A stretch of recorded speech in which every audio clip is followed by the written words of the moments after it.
எல்லாருக்கும் வணக்கம். ரொம்ப ரேராக வந்து ஒரு ஈவெண்ட்டுக்கு வரும்போது எமோஷ்னலாக இருக்கும். எனக்கு வந்து இந்த சாங் பார்க்க ஆரம்பிச்சதுலேருந்தே கொஞ்சம் ரொம்ப எமோஷ்னலாக தான் இருந்தேன். ஏன்னா எல்லாம் ஃப்ரெண்ட்ஸ் எல்லாருமே வந்திருக்காங்க. அண்ட் இது ரொம்ப ஸ்பெஷல் ஃபிலிம். நிறைய இடத்துல சொல்லியிருக்கேன். பரியரும் பெருமாளில் இதே மேடையில் நான் சொன்னேன், உங்களுக்கு பிடிச்சிருந்ததுன்னா ப்ளீஸ் இதை எல்லாருக்கும் சொல்லுங்கன்னு. எனக்கு வாழைக்கு அதே விஷயம் கண்டிப்பாக உங்களுக்கு சொல்லணும். 2011 வந்து நானும் ரஞ்சித் வந்து ஒரு ஹாஸ்பிட்டலில் நின்று ஒரு 6 லட்சம் இருந்தால் அந்த படத்தை எப்படியாவது நம்ம வாங்கி ரிலீஸ் பண்ணிடலாம், அந்த மாதிரி ஒரு லெவலில் வந்து அட்டகத்தி பற்றி பேசியிருந்தோம். அப்போ 6 லட்சன்றது வந்து ஒரு 60 வருஷம் ஆனாலும் வர முடியாத ஒரு பணமாக இருந்தது எங்களுக்கு. அந்த இடத்துலேருந்து ரஞ்சித் அதுக்கப்புறம் ஸ்டுடியோ கிரீன் ஞானவேல் ராஜா அவர்கள் படம் பார்த்தது, நான் அப்படியே சைட்லேருந்து இந்த ஃபாரஸ்ட் கம்ப் படத்தில் எல்லா இடத்துலையும் இருப்பாங்க, அது மாதிரி நான் பார்த்துட்ருக்கேன் இவங்க எல்லார் லைஃப்பையும். கபாலி வந்தது. கபாலி வந்தப்போ எனக்கு கால் பண்ணி சொன்னார், எனக்கு என்ன படம்னே புரியல. அப்படியே மாமே சரி சரி அப்படின்னா, அப்புறம் கொஞ்ச நேரம் கழிச்சு தான் புரிஞ்சுது ரஜினி சாரோட படம் பண்ணுறாருன்னு சொல்லி. அப்போது தானு சாரும் அதில் பயங்கரமாக சப்போர்ட் பண்ணாங்க.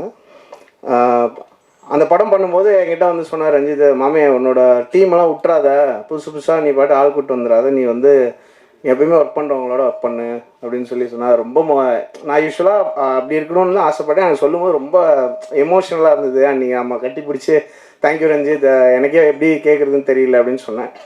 ஸோ அங்கேருந்து அதுக்கப்புறம் பரியரும் பெருமாள் வரும்போது, மாமே இந்த மாதிரி படம் இருக்குது நீ பார்க்குறியான்னு சொல்லி மாறி அனுப்பிச்சாங்க. மாறிட்ட நான் பேசும்போது எனக்கு இது வந்து நம்ப முடியாத அளவுக்கு ரொம்ப செமையாக இருந்தது. நான் சொன்னேன், நான் ஒரு பாட்டு பண்ணித்தரேன், நீங்கள் அப்புறம் கொஞ்சமாவது ஷூட் பண்ணிவிட்டு வாங்க, அதுக்கப்புறம் நம்ம பார்க்கலாம் அப்படின்னு சொன்னேன். அப்புறம் ஷூட் பண்ணிட்டு வந்தோன்னே அப்போ தான் நான் ராம் சாருக்கு ஃபோன் பண்ணி டார்ச்சர் பண்ண ஆரம்பித்தேன்.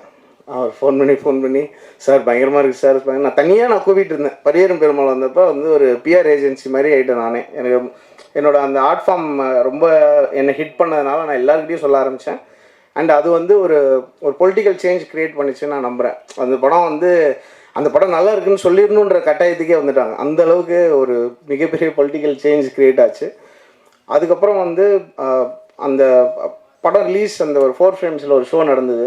ராம் சார் தெரியும், நாங்கள் வந்து மேலே அந்த ப்ரொஜெக்டர் ஏரியாவில் நின்று நாங்கள் 2 பேரும் பேர்னு அழுகிறோம். அந்த படத்துக்கு நல்ல ரெஸ்பான்ஸ் வந்துருச்சு அப்படின்னு சொல்லி அங்கே எல்லாம் ஆடியன்ஸ் எல்லாம் பயங்கரமாக ரியாக்ட் பண்ணுறாங்க. அந்த ஷோவில்னோடனே பயங்கரமாக ஃபீல் பண்ணி அழுது. அப்போ நாங்கள் கீழே வந்து ரஞ்சித் வேறு யாராலுமே அதை ப்ரொடியூஸே பண்ணிக்க முடியாது அப்படின்னு சொல்லி, இது வந்துருமாமே தேட்டரில் எல்லாம் கேட்டார் என்கிட்ட, கண்டிப்பாக வரும், பயங்கரமாக போகும் அப்படிலாம் சொல்லிட்டு இருந்தோம். அதுக்கப்புறம் இன்றைக்கி திவ்யா ஸ்டேஜ் ஏறும்போது I think I really got very emotional. அது என்னவோ தெரியல, அவங்க வந்து மாறி அங்கேருந்து அந்த படம் ப்ரொடியூஸ் பண்ணி ரஞ்சித் அவர் ப்ரொடியூஸ் பண்ணி, அதுக்கப்புறம் மாறி நல்லா அவர் சூப்பராக அவருக்கு பிடிச்ச படங்களை சூப்பராக க்ரியேட் பண்ணி எல்லாத்தையும் அவரே ஃபேஸ் பண்ணி அவர் சொன்ன மாதிரி தான் ஏகப்பட்ட மலை, நான் ஒரு 20 மலை இப்போ ஏறது பார்த்துருக்கேன். அவர் அதெல்லாம் ப்ரொடியூஸ் பண்ணி அதுக்கப்புறம் அதெல்லாம் டீல் பண்ணி அப்புறம் இப்போ ஒரு ப்ரொடியூசராக வந்து அவங்க ஃபேமிலியாகவே எல்லோரும் வந்து இங்கே அது பண்ணுறதுன்றது it's an amazing achievement.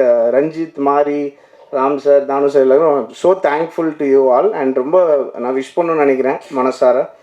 And இதனால் வந்து என்ன ஆகுதுன்னா, எங்கள் எல்லாருக்குமே வந்து it's a very big responsibility. நம்ம சொல்கிற விஷயங்களை வந்து நிறைய பேருக்கு ரீச் பண்ணக்கூடிய ஒரு மிகப்பெரிய பவர் இருக்குது.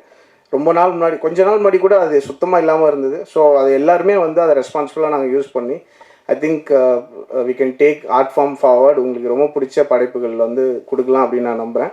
வாழை வந்து நான் பரியரும் பெருமாளுக்கு சொன்னது தான் சொல்லணும்னு ஆசைப்பட்றேன். I was blown away by the film. எனக்கு வந்து தமிழில் டாப் 5 மூவிஸ் ஆஃப் ஆல் டைமில் வாழை டெஃபினெட்லாக எனக்கு பர்சனலி எனக்கு இருக்கும். அது உங்களுக்கும் அப்படி ஃபீல் ஆச்சுன்னா தயவு செஞ்சு நிறைய பேருக்கு பேசுங்க. இது வந்து திருப்பியும் ஃபஸ்ட் படம் தான். எங்களை மாதிரி ஃபில்ம் மேக்கர்ஸ் டெக்னீஷியன்ஸ்க்கு வந்து எல்லா படமும் ஃபஸ்ட் படம் தான். எந்த படத்தில் வேணால் டோட்டலாக அவுட் ஆகலாம். ஸோ நீங்கள் தயவு செஞ்சு உங்களுக்கு பிடிச்சிருந்ததுன்னா பயங்கரமாக ஸ்ப்ரெட் பண்ணுங்கள், உங்களுக்கு எந்த அளவுக்கு பிடிச்சிருந்தது. அண்ட் ரொம்ப தேங்க்ஸ். 50 படம் வந்து ரிலீஸ் ஆகிருக்கு. I am so happy that this is the first stage. எனக்கு இந்த 50 ஃபிலிம்ஸ்க்கு அப்புறம் கிடச்சிருக்கிற first stage. I am so grateful உங்கள் முன்னாடி இது நடக்குது. And thank you all for the support. நான்லாம் முதல்லாம் எங்கேயுமே வரமாட்டேன். அப்போ வந்து ஆடியோ லஞ்ச் பேண்ட்டாவது போட்டு வாங்கன்னு சொல்கிற லெவலில் இருந்தது. ஸோ இப்போ 5 நிமிஷம் பேசுகிற அளவுக்கு டெவலப் பண்ணி விட்டுருக்கோம். சப்போர்ட் பண்ணதுக்கு ரொம்ப ரொம்ப நன்றி. தேங்க்யூ.